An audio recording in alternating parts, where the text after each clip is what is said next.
Good morning students. Last class में हम पढ़ रहे थे वॉल्वॉक्स के बारे में कि वॉल्वॉक्स क्या होता है, कौन से डिवीजन में रखा गया है, उसके बारे में अपन चर्चा कर ली थी स्ट्रक्चर तक। जैसे अपन वॉल्वॉक्स की संरचना को देखते हैं, एक गोलनुमा होती है। वो जनरल बातें मैंने आपको लिखवा दी थी, यानी नोट्स भेज दिए थे आपको। लेकिन जैसे अपन वॉल्वॉक्स की एक संरचना देखते हैं कि वॉल्वॉक्स में जो डॉट नुमा स्ट्रक्चर थी, अपन ने यहाँ तक पढ़ ली थी कि ये वॉल्वॉक्स की संरचना होती है। उसमें क्या प्रेजेंट होते हैं? फ्लैजिला। जैसे अपन ने ये स्ट्रक्चर पढ़ी थी, ये बहुत सारे वॉल्वॉक्स एक दूसरे से क्या होते हैं? जुड़े हुए होते हैं। यहाँ तक अपन ने बात कर ली थी स्ट्रक्चर के बारे में। और इसका मोस्टली लक्षण क्या है कि इसमें फ्लैजिला प्रेजेंट होती है। लेकिन जैसे ही अपन एक स्ट्रक्चर को देखते हैं, इस वाली स्ट्रक्चर को देखते हैं, तो किस प्रकार की अपन को संरचना दिखाई देती है।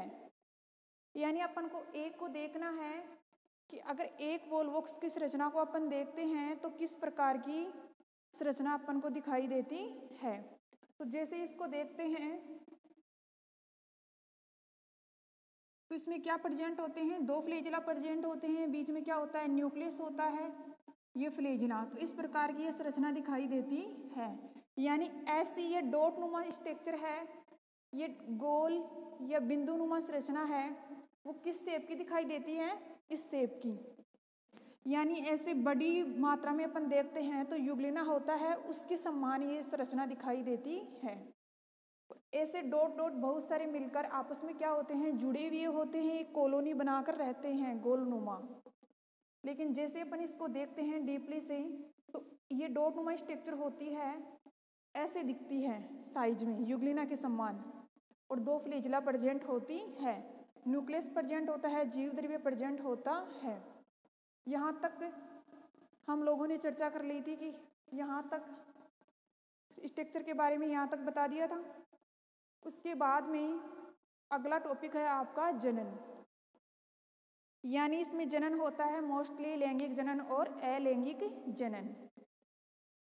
देखो, वैसे तो होता है मोस्टली शैवालों में कायिक जनन भी होता है, कायिक जनन होता है, लेकिन कुछ अपवाद होते हैं, वहाँ पे कायिक जनन एब्सेंट होता है और अलैंगिक जनन और लैंगिक जनन प्रेजेंट होता है।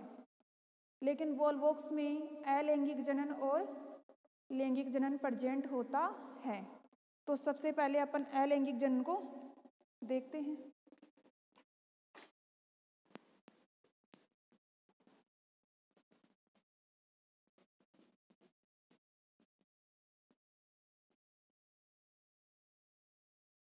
देखो, अलैंगिक जनन होता है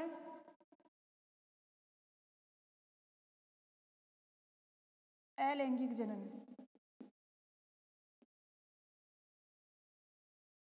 अलैंगिक जनन क्या होता है कि ये जो वॉल्वॉक्स है, जैसे ग्रीष्म ऋतु आती है या अपन बोलते हैं गर्मियों का टाइम, उसमें ये क्या करता है? अलैंगिक जनन करता है। अगर वो टाइम इसको मिल जाता है तो उसको क्या बोलते हैं? अनुकूल परिस्थितियाँ। यानी अनुकूल परिस्थितियाँ मिल जाती हैं, यानी कहने का मतलब ग्रीष्म ऋतु मिल जाती है उसको, वो सीजन मिल जाता है, तब तो ये क्या कर लेता है? अलैंगिक जनन कर लेता है। अगर वो ऋतु नहीं मिलती है तो उसके बाद इसमें कौन सा जनन होगा? इसमें लैंगिक जनन होगा। यानी अलैंगिक जनन सिर्फ ग्रीष्म ऋतु में ही होता है। यानी ग्रीष्म ऋतु का अर्थ ये होता है कि वो इसकी क्या होती है? अलैंगिक जनन की अनुकूल परिस्थिति होती है। उसके बाद होता है लैंगिक जनन। सबसे पहले अपन देखते हैं अलैंगिक जनन होता है, उसमें फ्लैजिला एक स्पेशल तो है नहीं कि इसके द्वारा अलैंगिक जनन होता है। तो सबसे पहले अपन इसको चित्र की सहायता से समझेंगे। सबसे पहले क्या होता है? इसमें सेल्स होती हैं,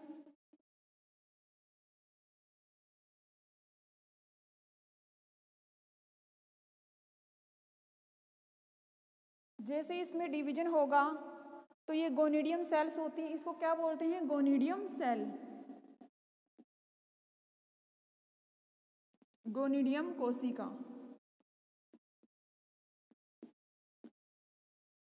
गोनिडियम कोशिका होती है, वो डिवीजन करके कौन सा डिवीजन? लॉन्गिट्यूडनल डिवीजन करके,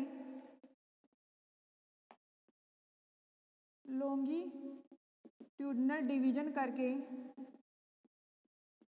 किसका निर्माण करती है? दो कोशिकाओं का निर्माण करती है। इस कॉलोनी में कितनी कोशिकाओं का निर्माण करती हैं? दो कोशिकाओं का। देखो स्ट्रक्चर तो ये की यही रहेगी, लेकिन इसमें यहाँ पे कितनी कोशिकाएं बन जाएंगी? दो। फिर ये दो क्या करेंगी? रिप्रोडक्टिव करेंगी, यानी जनन करेंगी। जनन करके यहाँ पे संख्या बढ़ा लेती हैं। इस प्रकार दो से कितनी हो गई? 4 हो गई। स्ट्रक्चर तो वो की वही रहेगी पहले वाली, लेकिन यहाँ पर जैसे ही जनन करती हैं, दो से कितनी सेल्स बन जाएंगी? 4 सेल्स बन जाएंगी। 4 सेल्स के बाद यहाँ पे क्या होता है? इस कॉलोनी में एंटीरियर और पोस्टीरियर भाग बनना स्टार्ट हो जाता है, यानी अग्र कह सकते हैं, अग्र भाग और पश्चिम भाग बनना स्टार्ट हो जाता है। तो इस कॉलोनी में दो भाग बनना प्रारंभ हो जाता है। ऊपर वाला होता है उसको तो बोलते हैं एंटीरियर पार्ट, एंटीरियर यानी अग्र, और नीचे वाला होता है पश्चिम यानी पोस्टीरियर। भाग बनना प्रारंभ हो जाता है। उसके साथ ही इसमें कौन सी स्टेज दिखाई देती है? प्लेकिया स्टेज दिखाई देती है। ये प्लेकिया स्टेज होती है, स्टेज दिखाई देती है। जैसे ही प्लेकिया स्टेज दिखाई देती है तो उसके बाद क्या होता है? इसमें जो लोब होती हैं उसमें धीरे धीरे फिलीफोर का निर्माण होने लगता है, यानी फिलीफोर का निर्माण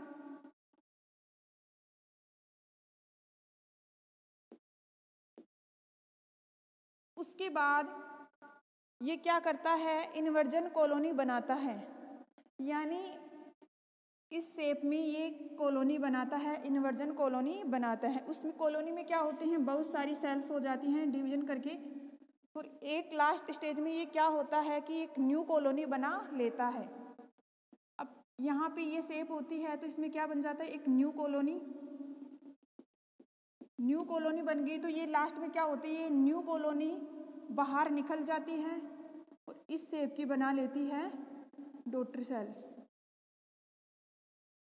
अब ये क्या होगा? अलैंगिक के जनन के द्वारा न्यू वोल्वोक्स का निर्माण करना। तो ये क्या हो गई? New volvox. देखो ये अपन कह सकते हैं डॉटर। देखो सबसे पहले गोनिडियम सेल्स होती हैं। अलैंगिक जनन लिखना है तो सबसे पहले गोनिडियम सेल्स होती है। गोनिडियम सेल्स में लॉन्गिट्यूडनल डिवीजन होगा। लॉन्गिट्यूडनल डिवीजन होगा तो यहाँ पर जो एक सेल्स होती हैं ये अपन कह सकते हैं एक वोल्वोक्स है, लॉन्गिट्यूडनल डिवीजन करके दो सेल्स बना लेता है। फिर इसमें ये रिप्रोडक्शन करेगा। रिप्रोडक्शन के बाद इसमें दो से कितनी सेल्स बन जाएंगी? 4।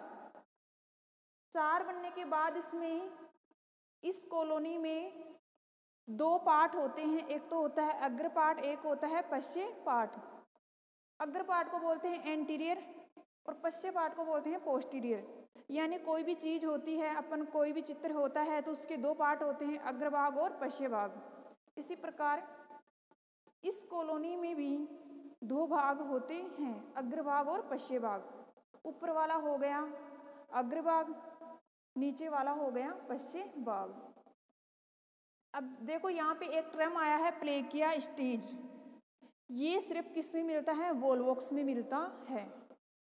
ये आपको याद रखना है कि छोटे क्वेश्चन में ये पूछ लेता है कि वोल्वोक्स में जो अलैंगिक जनन होता है उसमें कौन सी अवस्था बनती है? जब कॉलोनी में अग्र और पश्चिम भाग बनना स्टार्ट हो जाता है तो कौन सी स्टेज बनना प्रारंभ हो जाती है? प्लेकिया स्टेज। कौन सी स्टेज बनती है? प्लेकिया स्टेज। यानी यहाँ पे रिप्रोडक्शन करके अपनी संख्या कर लेती है 4, यानी 4 संख्या बना लेती है। लेकिन जैसे इस कॉलोनी में दो भाग बनना प्रारंभ हो जाते हैं, अग्र और पश्चिम, उसी के साथ इसके अंदर प्लेकिया अवस्था बनने लग जाती है, यानी प्लेकिया अवस्था बनने लगती है। तो छोटा क्वेश्चन यहाँ पे ये बनता है कि वोल्वोक्स है, उसमें अलैंगिक जनन में कौन सी अवस्था बनती है? प्लेकिया स्टेज। दूसरा है, अगर वो रिप्रोडक्शन कर रहा है वोल्वोक्स तो एंटीरियर और पोस्टीरियर भाग में बढ़ रहा है, तो उसके साथ कौन सी अवस्था बनती है? तो कौन सी बनती है? प्लेकिया स्टेज। उसके बाद है, इसमें ये कॉलोनी क्या करेगी? डिवीजन करेगी, वृद्धि करेगी और संख्या बढ़ाएगी, तो इसको बोलते हैं पिलीफोर। उसके बाद है, ये धीरे धीरे यहाँ पर इनकी संख्या बढ़ जाएगी, तो ये क्या होगी? कॉलोनी बाहर फटेगी भी।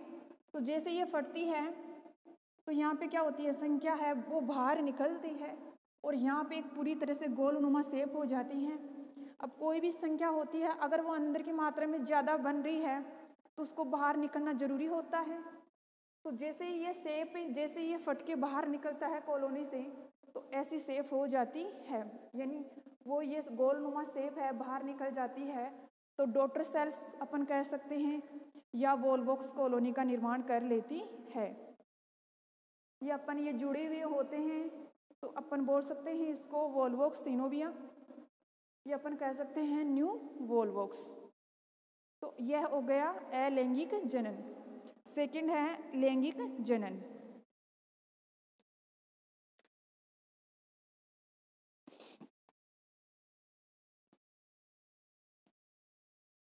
लैंगिक जनन में अपन ने कारा में पढ़ा था, तो लैंगिक जनन में जो ऑर्गन थे, मेल और फीमेल रिप्रोडक्टिव ऑर्गन, उनके नाम अलग अलग थे।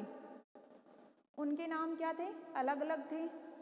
लेकिन वोल्वोक्स में ऐसा नहीं है।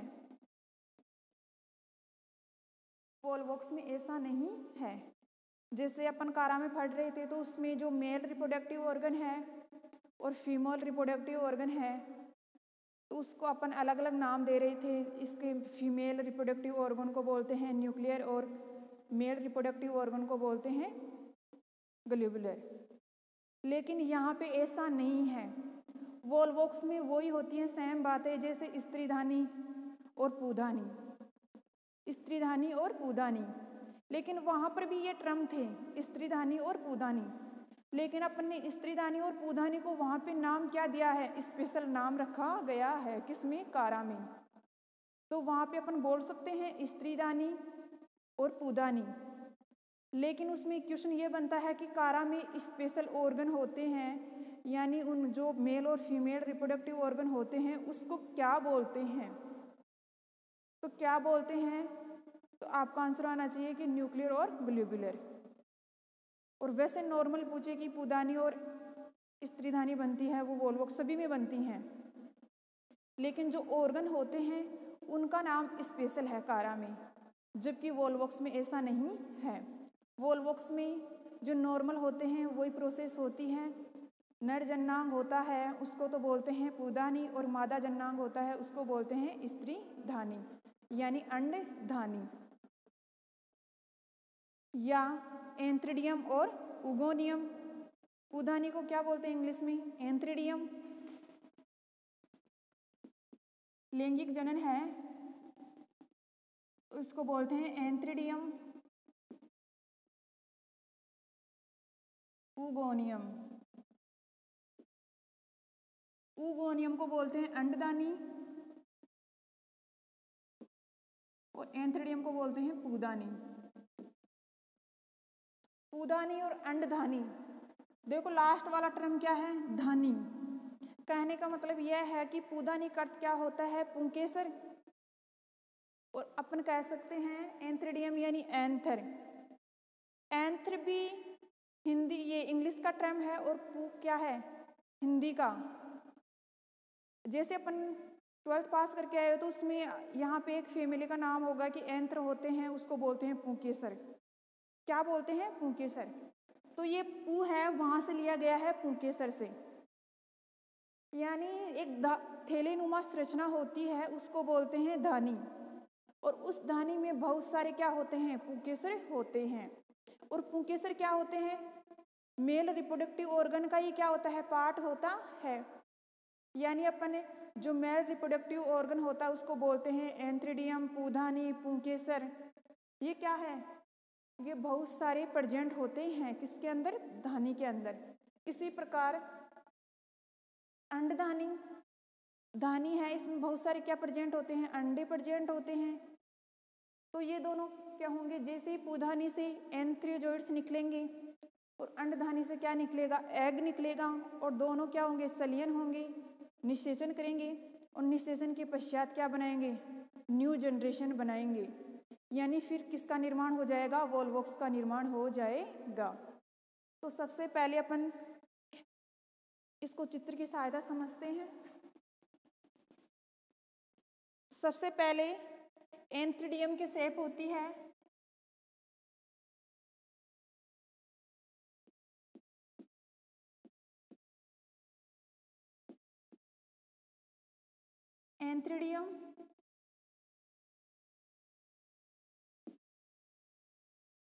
एंथ्रीडियम ये क्या करेगा? जनन करेगा।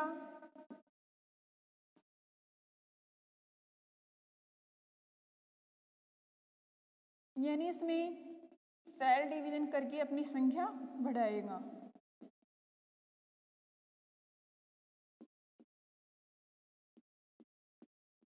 अब इसमें डिवीजन कर रहा है, इसके बाद इसके अंदर धीरे धीरे ये सेल्स क्या होंगी? लंबाई में बढ़ेंगी। लंबाई में बढ़ेंगी। उसके पश्चात इसमें जैसे ये लंबाई में बढ़ती हैं तो उसके बाद इसमें किसका निर्माण हो जाएगा? फ्लैजिला का निर्माण हो जाएगा। जैसे ये एंथर है तो इसके ऊपर क्या निकली हुई है? फ्लैजिला। और फ्लैजिला निकली हुई होती है उसको बोलते हैं एंथ्रियोजोइड्स। एंथ्रियोजोइड्स। ऐसे एंथर जिसके ऊपर फ्लैजिला प्रेजेंट होती है उसको बोलते हैं एंथ्रियोजोइड्स। एंथ्रियोजोइड्स ये नर रिप्रोडक्शन, और अपन यहाँ पे करेंगे फीमेल, यानी फीमेल रिप्रोडक्शन होता है। उसमें क्या होता है? सबसे नीचे की तरफ एग होता है। इस धानी में क्या होता है? एग होता है। अब ये क्या होगा? परिपक्व होगा।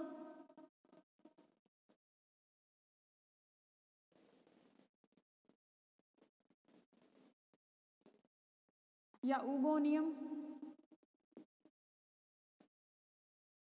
इसको बोलते हैं उगोनियम। और यहाँ पे क्या है? मैच्योर, परिपक्व। अब ये एग और ये एंथ्रियोजोइड्स क्या हो जाएंगे? सलियन हो जाएंगे, और उसके बाद क्या होगी? न्यू जनरेशन स्टार्ट हो जाती है। यानी 2n के पश्चात जो जिसका निर्माण होगा उसको बोलते हैं oospore। जो पहले भी अपने कारा में देखा था कि oospore होता है, उसमें फिर डिवीजन होगा, फिर दोबारा से किसका निर्माण होगा? n, और फिर n से किसका निर्माण हो जाएगा? वोल्वॉक्स का निर्माण हो जाएगा। तो सबसे पहले एंथ्रीडियम है, पूदानी है, इसमें बहुत सारी सेल, यानी इसके अंदर जो एंत्र होते हैं वो जुड़े हुए होते हैं। डिवीजन करेंगे तो संख्या बढ़ाएंगे। संख्या बढ़ाने के बाद उनकी क्या होगी? आकार बढ़ेगा। आकार बढ़ेगा तो उसके अंदर धीरे धीरे किसका निर्माण होगा? फ्लैजिला का। अब ये फ्लैजिला का निर्माण हो गया तो जनन के लिए किसकी आवश्यकता होती है? एंथ्रियोजोइड्स की। तो एंथ्रियोजोइड्स यहाँ इस प्रोसेस से बन गया है यहाँ पे। और जैसे ही फीमेल रिप्रोडक्टिव ऑर्गन है उसमें सबसे पहले क्या होती है? उगोनियम होता है। उगोनियम में जो न्यूक्लियस होता है वो मैच्योर नहीं होता है, लेकिन जैसे ये डिवीजन करता है तो मैच्योर हो जाता है, परिपक्व हो जाता है। परिपक्व हो जाता है तो उसमें क्या बन जाता है? परिपक्व एग। अब ये एग है, एग के पास एंथ्रियोजोइड्स फ्लैजिला की सहायता से आता है। देखो इसमें एग होता है वो HL होता है, HL होता है। और एंत्र होता है वो होता है चल होता है। क्यों होता है चल?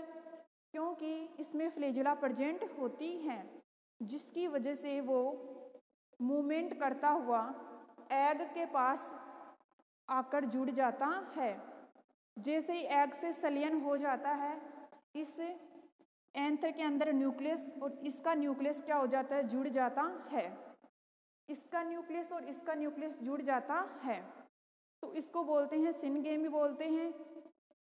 जैसे ही न्यूक्लियस जुड़ जाता है तो न्यू जनरेशन स्टार्ट हो जाती है, यानी वो धीरे धीरे 2n अवस्था है किस में चेंज हो जाएगी, oospore में चेंज हो जाएगी।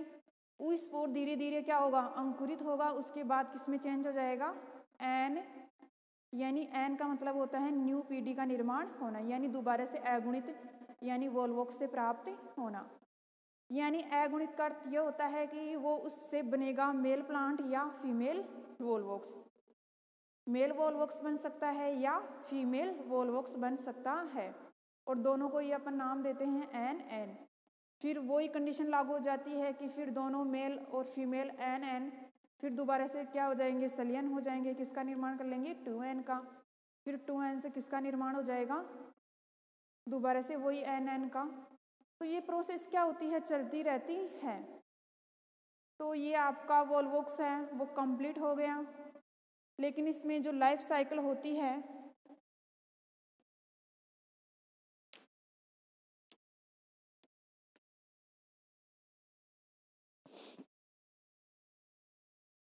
लास्ट में जो लाइफ साइकिल होती है तो आप बना सकते हो लाइफ साइकिल को, क्योंकि ये नॉर्मल होती है लाइफ साइकिल। अपन जो जनन को समझा है ना पहले, उसी को ही अपन को समझना है लाइफ साइकिल में। जैसे ये वोल्वोक्स है, वोल्वोक्स है,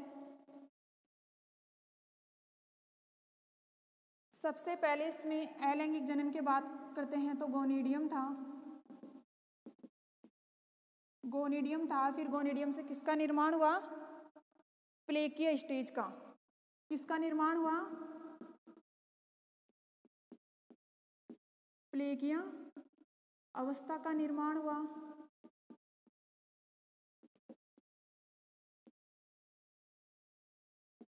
गोनिडियम फिर किसका निर्माण हुआ, प्लेकिया अवस्था का। प्लेकिया अवस्था का निर्माण हुआ, उसके पश्चात किसका निर्माण हुआ, पुत्री कॉलोनी का, डॉटर सेल्स का निर्माण हुआ और डॉटर सेल से फिर किसका निर्माण हो गया, वोल्वोक्स का।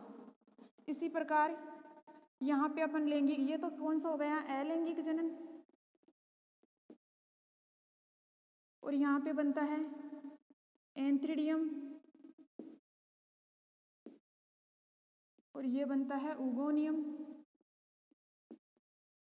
एंथ्र से तो क्या बन, एंथ्रियोजोइड्स, और इससे एग, और दोनों क्या होंगे, फर्टिलाइजेशन।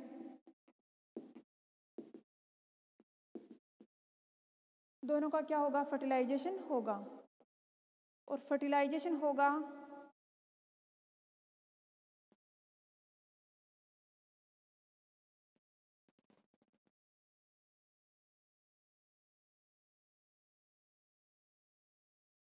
फिर दोबारा से किसका निर्माण कर लेते हैं, एन एन, यानी एंथ्रियोजोइड्स, यानी फर्टिलाइजेशन हो जाएगा। उसके पश्चात ही दोबारा से किसका निर्माण हो जाएगा, oogoनियम को। इसको बोलते हैं सिनगेमी।